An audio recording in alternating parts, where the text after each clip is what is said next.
además hacerme publicidad porque este evento está siendo transmitido a través de la cuenta de Con el Oído en la Letra, el espacio que promuevo en el que la literatura es protagonista. Les invito a que se conecten posteriormente a este evento. Para quienes nos están viendo, estamos transmitiendo en directo desde el Salón Manoa de la Biblioteca Pedro Grases. Este evento que ha convocado la Biblioteca de la Universidad Metropolitana Pedro Grases para celebrar a doña Bárbara y a Rómulo Gallegos en el marco, por supuesto, de la celebración del Día del Libro, que aunque fue el 23 de abril, todavía se sigue celebrando.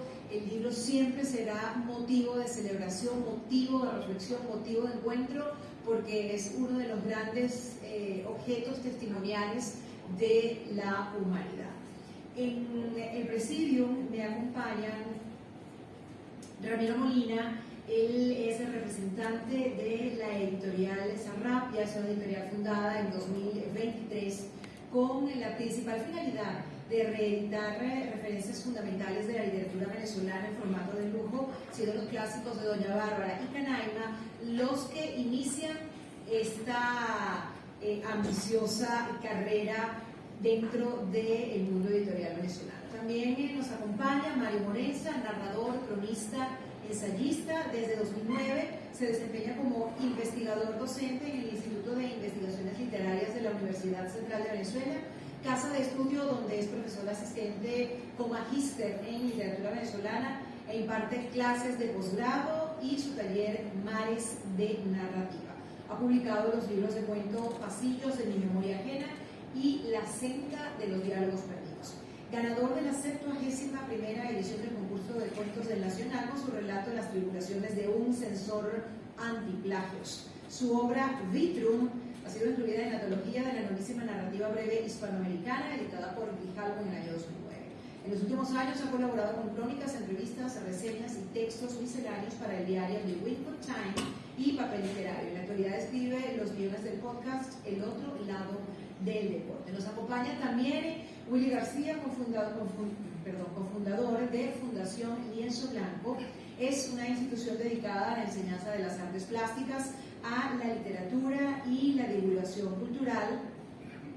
También forma parte de la agrupación cultural de la Universidad Católica Andrés Bello. Y el profesor Juan Miguel Rossi, profesor con categoría de agregado adscrito al Departamento de Lingüística de esta Casa de Estudios, es profesor del Centro para el Desarrollo de Lenguas Extranjeras de la Universidad Católica Andrés Bello. Y estaré planteando, una vez que cada uno de nuestros 4 panelistas diserte en torno al tema de doña Bárbara y Rómulo Gallegos, especialmente Rómulo Gallegos, y lo importante de contar con voces diversas, que este es un panel plural en el que probablemente no todos estén de acuerdo, y esto enriquece aún más el debate.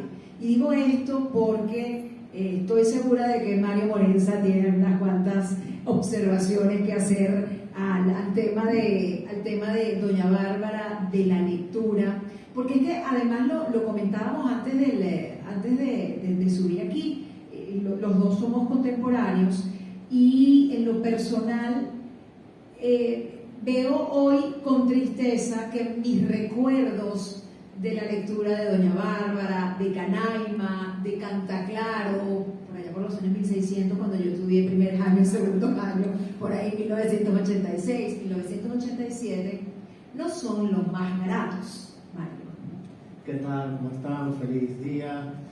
Para retomar lo que comenta Aymara y también lo que ha dicho Ramiro Molina con respecto a esa labor titánica, incluso agregaría aquí otro adjetivo, galleguiana, porque todos aquí los que estamos en este panel, según lo que has leído allí en esas fichas biográficas o mini fichas biográficas de presentación, aquí somos arquetipalmente galleguianos.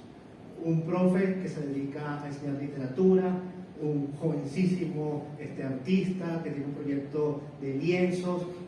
Yo ni se diga, trato de escribir cuentos y trato de enseñar a escribir cuentos, ya lo del cuento venezolano, en un país que se desmorona, o aún no, esperemos que no, y Ramiro, que monta obras de gallegos, y esto me remonta a los años, a los albores del siglo XX, cuando Rómulo Gallegos, antes de ser novelista, antes de ser cuentista, incluso tímido ensayista, era dramaturgo, ¿sí? Tiene obras como El Motor, tiene obras como El Milagro de Antaño, que en realidad El Milagro de Antaño es una versión de un cuento de él, de su primer libro, Los Aventureros, publicado en 1911.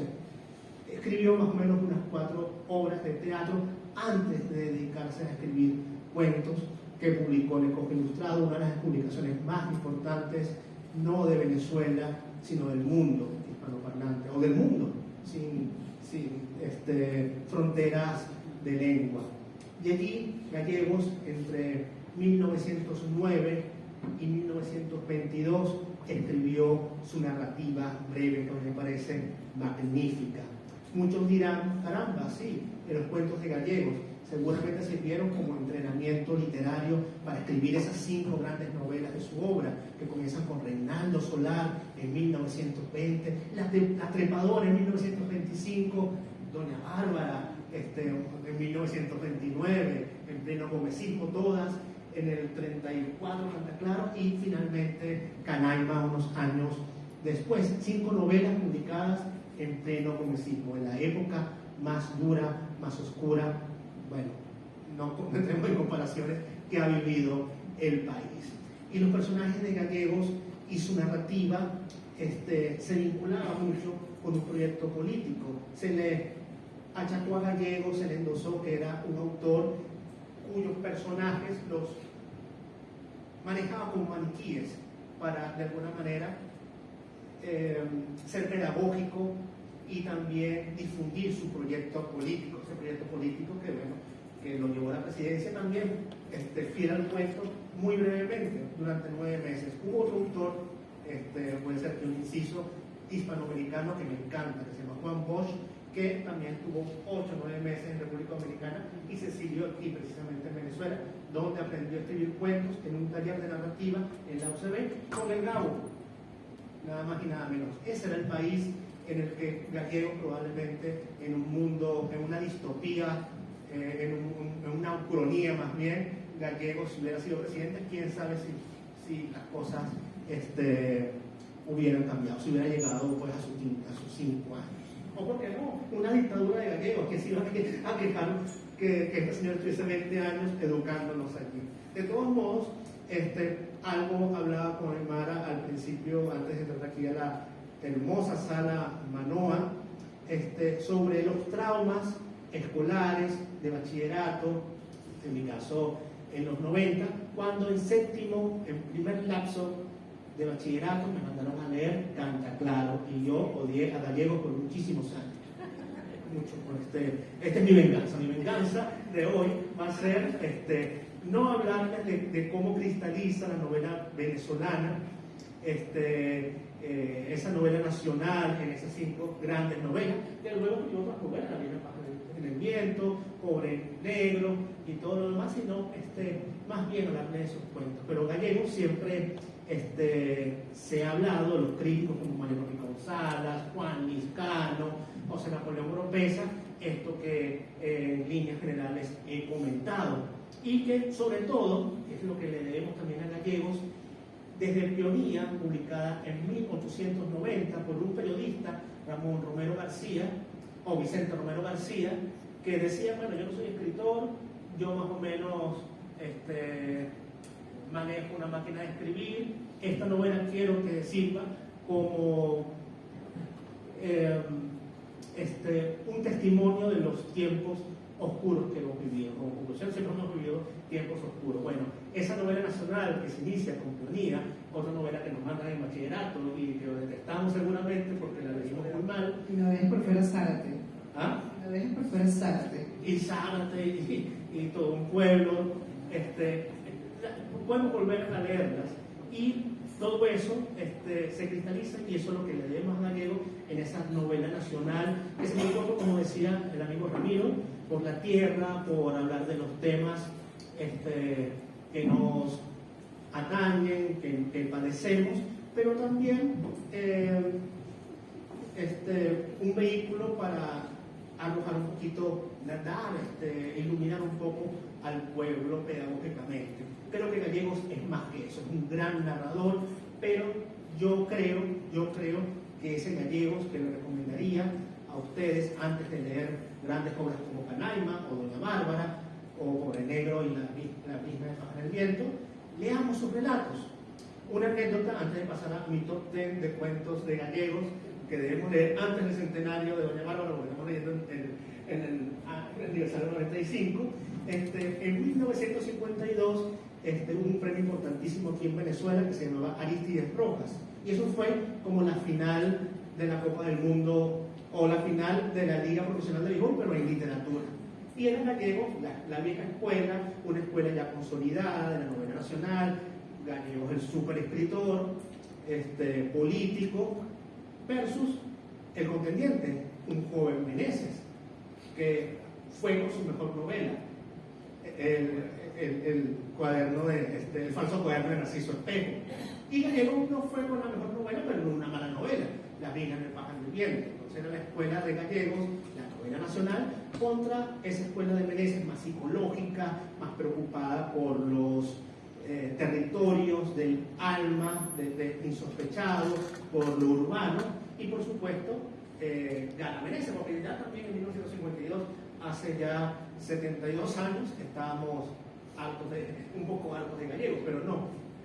Lo importante, y eso hay que agradecerlo al UNIMED, es celebrar los 95 años, pero como una excusa para releer a Gallegos, y les traje de cierta manera un top 10 de 10 cuentos de Gallegos que tenemos que leer antes del centenario de Doña Bárbara. Estos relatos, como les dije, fueron publicados entre 1909 y 1922, pero las publicaciones de estos libros fueron disgregadas en el tiempo y en el espacio. En 1911 aparece su primer libro de relatos, Los Aventureros, y no es hasta 1946 cuando aparece La Rebelión y otros cuentos, y ya en 1957 La Doncella y El Patriota, que eran, como los artistas dicen, los B-sides, aquellos cuentos que quedaron por allí sin ninguna publicación en un disco. Bueno, aquí en este caso en un libro, los meten aquí, sus 33 relatos. De los 33 relatos he elegido 11 porque hay 2 empatados en el cuarto lugar. El primero de ellos es La Hora Menguada. No sé si han conocido y han escuchado hablar de La Hora Menguada. Pues La Hora Menguada, ustedes, no importa en qué momento, como lo estamos grabando los videos, no importa en qué momento veas este video, seguramente te metes en Google y escribes La Hora Menguada y ese relato está en su versión teatral, escenificándose en cualquier lugar del mundo. Es un antecedente a lo que conocemos hoy como La Rosa de Guadalupe, es un antecedente a lo que fue Delia Fiallo como dramaturga. La mitad de las novelas hispanoamericanas se copiaron de La Hora Menguada, y eso es un legado galleguiano, un cuento dramático. No sé si se recuerda. Tan dramático, y perdóname que te interrumpa, que seguramente todos los que estamos aquí vimos el ciclo de unitarios que produjo Radio Caracas Televisión, en el cual uno de los grandes, diría yo que el más destacado de toda esa serie de unitarios que dirigió Tony Rodríguez, es La Hora Menguada, protagonizada por Doris Wells y Marina Baura. Y se repitió como 3 veces porque el público quedó en 1984. Hoy este año cumplimos los 40 años de ese unitario, protagonizado por Haroldo Betancourt y la actriz más importante de Venezuela, Doris Wells. Fue un exitazo y está en YouTube. Lo pueden ver gratis un día que quieran llorar. Ahí está, un legado televisivo para el mundo. De noveno lugar tengo El Piano Viejo, que es un cuento de terror. Hoy en época de series de televisión, donde hay procesos sucesoriales, litigios, bueno, El Piano Viejo justamente va de eso. Una chica pianista, un personaje que prefigura a los de Pocaterra, ajada, desordenada. No hagas spoiler. ¿Ah? No hagas spoiler. No, sin spoiler. Le gusta tocar piano y tal, y ya cuando fallece, todos los hermanos están peleándose por la herencia de esta chica, que bueno, lo que hizo fue acumular plata y tocar su piano. el piano tenía un desperfecto. Gracias a ese desperfecto, los hermanos piensan que la casa está embrujada. La novia del mendigo, un relato bellísimo donde Crisanto es un mendigo poco habitual. En lugar de pedir plata, pedir comida, pide oraciones. Desde luego esto causa cierto recelo entre los pobladores y dicen, mira, este señor, el pájaro del Maragüero, es satánico. Y esto, lo de que cuidado con ese señor que es satánico, lo vamos a ver no solo en uno o dos, sino en muchos relatos de gallegos. Ese personaje extraño, raro, que lo señala, mira, ¿no? Tiene pactos con el diablo, supersticiones católicas, no, déjalo. Y esa es parte de alguna manera, de otra forma de la barbarie, la superstición y de cómo condiciona el pensamiento colectivo en los relatos de Rómulo Gallegos. De séptimo, los aventureros. Y aquí una cosa muy loca, porque siempre hemos escuchado que la novelística o la poética de Gallego es la civilización y la barbarie, la civilización y la barbarie. Aquí la civilización y la barbarie se unen para evitar que construyan un ferrocarril que atraviese una montaña, para los lugareños sagrada. Y bueno, Jacinto, un doctor, y el banquiano, un tipo, le gusta la guerra, pelear. De hecho, no le conviene que la gente esté en paz porque de qué va a vivir. Siempre tiene que tener un conflicto y se unen por un beneficio común, evitar que el ferrocarril atraviese esa montaña. Recordemos que Gallegos, y aparece aquí en la exposición, un buen dato, fue empleado ferroviario en algún momento. Un empleado ferroviario que construyó trenes que nunca persistieron y que luego fue presidente. Y el tramo de su presidencia, esa estación primera no la cumplió. Una cosa muy irónica.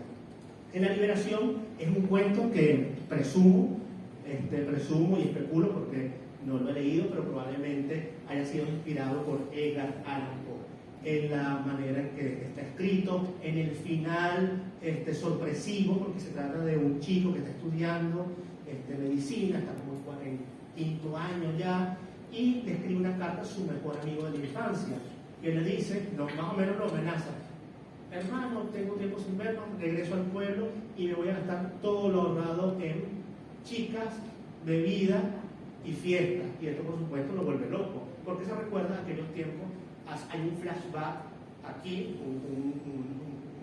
donde recuerda aquellos tiempos de farra y epiléptico que vivió. Esto, por supuesto, llega a un final sorpresivo a lo Edgar Allan Poe, porque todo cuento para Edgar Allan Poe debe sorprenderte, y no son pocos los cuentos aquí que ocurren.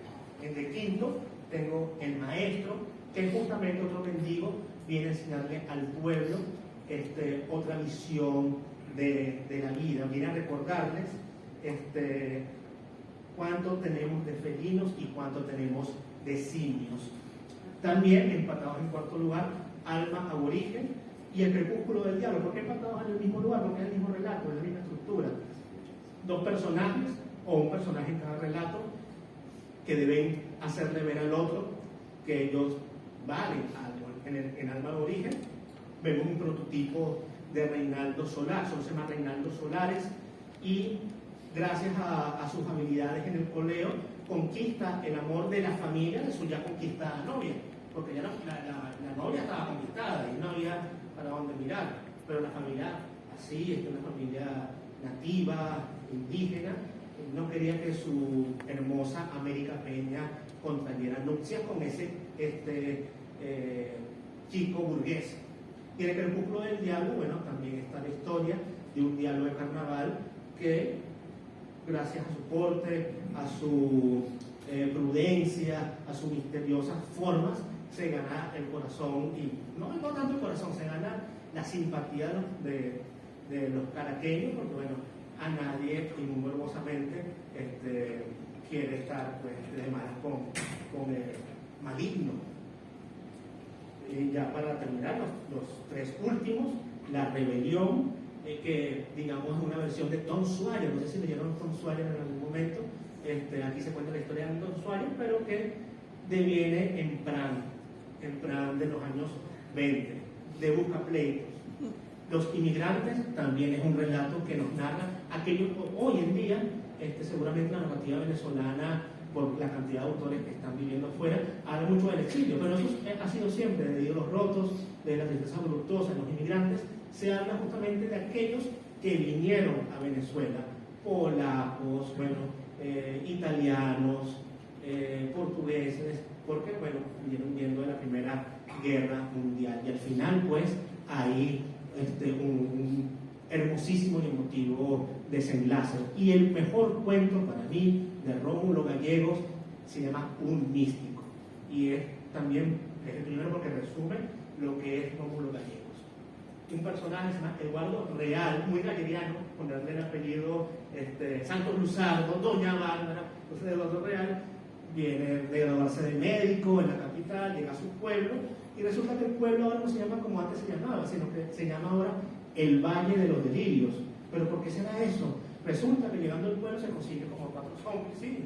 Los primeros zombies en la noticia venezolana aparecen en un místico, y él pregunta qué está pasando acá. Y un cura, que era su mejor amigo de la infancia, le dice, bueno, tú sabes cómo es la cosa, aquí la gente no cree en Dios, y eso es un castigo de Dios, porque ahora se la pasan pecando. Y resulta, bueno, que el relato quiere modos realistas policiales, es un relato policial también, pero protagonizado por un médico, y descubre que el agua de donde bebe la gente está siendo envenenada, y eso es lo que causa esos extraños espasmos. Y bueno, él por supuesto expone, y la gente queda horrorizada, ¿no? ¿Cómo va a decir este señor de nuestra agua? Resulta, pues, y acontece que el villano de la película era el millonario del pueblo que envenenó el río para él después, en su hacienda, que si tiene un pozo de agua potable, vendérsela a la gente. Y bueno, así como llegó el médico, que tenía muchísimas ganas de quedarse allí y hacer vida y curar a la gente, tiene que salir huyendo de ese valle de los delirios. En la narrativa de Rómulo Gallegos, en ese universo de Rómulo Gallegos, vamos a ver mucho ese valle de los delirios allí. Y creo que, bueno, leer estos 10 cuentos nos va a animar a leer Doña Bárbara, a leer Canaima, a comprar ese bello ejemplar de Sarrapia, la publicidad. Y bueno, por supuesto, leernos a nosotros mismos, que es lo que más importa. Muchísimas gracias, Mario. Allá, la presidencia de Rómulo Gallegos quizás fue una presidencia mal lograda, que si hubiese llegado a completarse, quizás hoy nuestro destino sería muy distinto. Algo que también, me atrevo a decir, hubiese ocurrido si el general Isaías Medina Angarita no hubiese sido derrocado en el año de 1945. Y con esto cierro mi charla. Muchísimas gracias a todos. Gracias.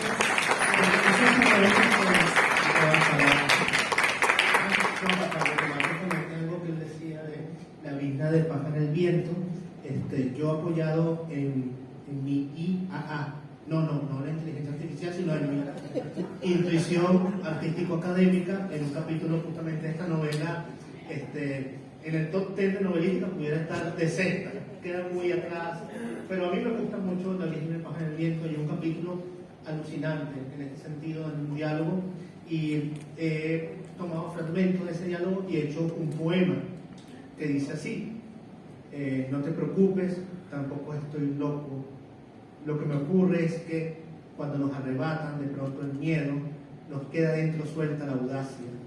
Cuando se nos arrebata de pronto el miedo, con que se nos ha amasado la vida, nos quedamos tambaleando, vacíos por dentro, y nos asustamos de nosotros mismos, sin látigo de horror sobre nuestras cabezas.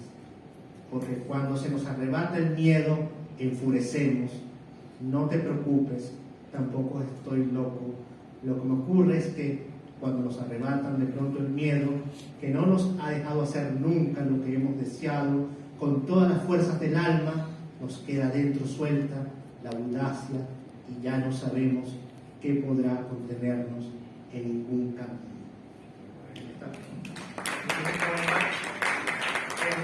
Un diálogo poetizado por pero ahí no ocurrió, que yo sé, ¿no? Muchísimas gracias. En aras del tiempo, porque estamos montados en la hora de lo que iba a ser la jornada, quisiera plantearles 3 asuntos que devienen cada uno de sus intervenciones para que reflexionáramos en torno a ellas, cada uno desde su postura. Sin duda alguna que la literatura termina siendo una expresión maestra de la realidad, por eso estamos aquí, por eso se dan estos espacios, por eso hay escritores, novelistas, poetas, ensayistas, y por eso tenemos una biblioteca como esta, la Pedro Gracias. En este sentido, quisiera escuchar sus opiniones a el hecho de cómo miramos hacia adentro desde la literatura en épocas de la virtualidad, en épocas de las redes sociales, en época de la inteligencia artificial. De esta misma manera, ¿cuáles son los desafíos que debe asumir la academia para conectar a un autor fundamental como lo es Rómulo Gallegos con las nuevas generaciones y que no se repita la experiencia de Willy, que no se repita la experiencia de Mario o que no se repita mi experiencia, además de la del profesor Rossi, que fue más aventajado y entendió el 70% porque nada más el 30%. Entonces es recurrente, para que no se repita esto. Y cómo podemos continuar convocando espacios para la reflexión sobre la vigencia de la confrontación, necesaria entre la civilización y la barbarie. De más está decir que hoy está más que vigente esta confrontación entre civilización y barbarie. ¿Quién quiere comenzar? Fueron 3 puntos en uno, pero yo estoy segura de que el talento que los caracteriza a ustedes podrá asumir el desafío de girar en torno a estos de reflexionar en torno a estos 3 planteamientos. Hay una frase para responderte o para intentar responderte, Aymara, que tomo de un artículo de Javier Marías, uno de mis autores favoritos, que dice así: la literatura nos hace saber lo que no sabíamos que sabíamos, es lo que nos dice, nos articula esas ideas que preconcebíamos pero que no habíamos desglosado en palabras. Y en la novelística de Gallegos nos podemos leer en ese prototipo de país que nunca se hizo, en esos terrenos telúricos, amasados por el mal, y lo que comentaba al principio, unos locos o unos iluminados o unos mendigos que señalaban, mira, es por allí, pero por supuesto cuando todo el mundo está en un valle de delirios, nadie les hace caso. Esos pequeños individuos o esos individuos iluminados, algunos andrajosos, de alguna manera representan esa literatura tratando de indicarnos ese camino perdido en medio de haciendas, territorios y ríos de miedos, ¿no? Y bueno, creo que la otra pregunta te la respondí. Vamos primero, ¿por qué no? En estos tiempos de mass media, de TikTok, de clickbait, si tiene más de 90 segundos, ya creo que eso es muy largo, intentar leer sus relatos donde te cuento la historia en 20, 15 páginas con inicio, desarrollo, climas y desenlace. En muchos casos el desenlace te abruma, te deja enojado, diría Cortázar, y de allí pasar, pues, si el lector aún sigue entusiasmado con Gallegos, a sus novelas. Pero bueno, yo ya había comentado que soy partícipe de que en sus cuentos hay muchas páginas por explorar, revisitar, releernos o leernos por primera vez. Y no es que estoy diciendo con esto que no vamos a olvidar de las novelas, para nada, sino que quizás a un chico, yo me imagino a un Mario Morenza en el 94 que estaba pendiente de ver al Barcelona Fútbol Club cuando jugaba Romario, que le pongas a leer Cantaclaro o Doña Bárbara, no lo va a leer, probablemente sí se entusiasme más con un relato. Bueno, hoy no es Romario, hoy es TikTok. Hoy es TikTok, exacto, no ven el juego completo, ven en los goles y ya. Por ahí pudiera estar podría, extrapolado, llevar a entender a los jóvenes qué es lo que está sucediendo no solamente en nuestras latitudes, sino en todo el mundo. Porque como digo, la barbarie, por desgracia, es un acervo de todos y cada uno de los países que forman parte de este globo terráqueo, en distintas maneras, en distintos matices, blanco o negro, rojo o amarillo, izquierda o derecha o centro, siempre hay barbarie.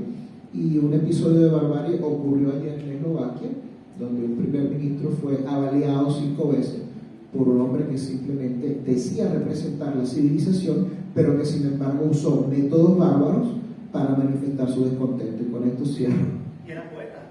Y era poeta de paso, que es lo que llama más la atención, era un poeta. Entonces, evidentemente, no lo podemos saber. Habría que leer su obra traducida. Exacto. Bueno, muchísimas gracias a ustedes, distinguidos panelistas, y a ustedes quienes han estado durante esta jornada convocada por la Biblioteca de la Universidad Metropolitana Pedro Gracias, y también a las personas que estuvieron conectadas a través de este vivo que hicimos.